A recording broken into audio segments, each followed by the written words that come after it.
It's happened again in southeast Seminole Heights. I got a mail down the middle street, Nebraska. The shooter ran east. Another person gunned down, likely by a serial killer, and for the first time we have a description of who he might be. Our suspect is a black male, thin build, dressed in all black, wearing a black baseball cap. The fourth victim, a man on his way to do good, bringing meals to the needy, killed by pure evil. It's a coward. It's someone that's mentally ill.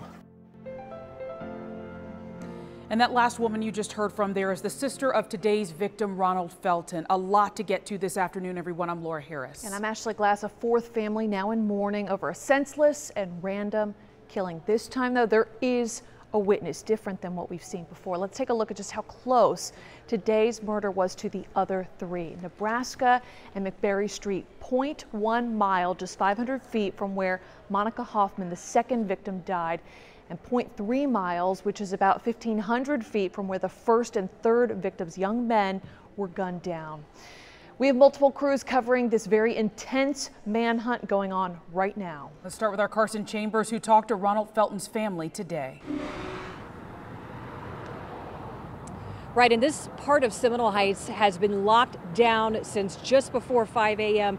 They just reopened North Nebraska Avenue from Osborne, just behind us, all the way to Hillsborough Avenue. So they have a perimeter set up, but it has since been lifted on this street. However, we do know SWAT team members are still going door to door. We're talking about Tampa police, the FBI, hunting for a serial killer who shot and killed his fourth victim just behind us. Now, investigators say the suspect came up behind 60-year-old Ronald Felton and ambushed him, shot him. Felton was a food bank volunteer at New Seasons Apostolic Ministries right here on North Nebraska. He was on his way to meet a church pastor. He was getting ready to feed needy families in the area. You heard the police chief giving a suspect description because a female witness actually saw him running away. A 6 foot to 6'2" slim, light-skinned black male wearing a black baseball cap and black clothing, and also carrying a large black pistol. Now, Felton has a twin brother and other siblings who say they are relying on their faith now. And there's something that I always say, what's done in the dark will come to the light. That's true. So we just trust God that he's going to be found. He will be found. Now, Felton is the fourth victim in a string of unsolved murders. He was killed just blocks away from where Monica Hoffa's body was found on October 11th. Anthony Naiboa and also Richard Mitchell were killed in mid-October. And the police chief telling us to go home and to check to make sure your gun is secure, almost hinting that this gun may be stolen. We are live in Seminole Heights. I'm Carson Chambers, ABC Action News.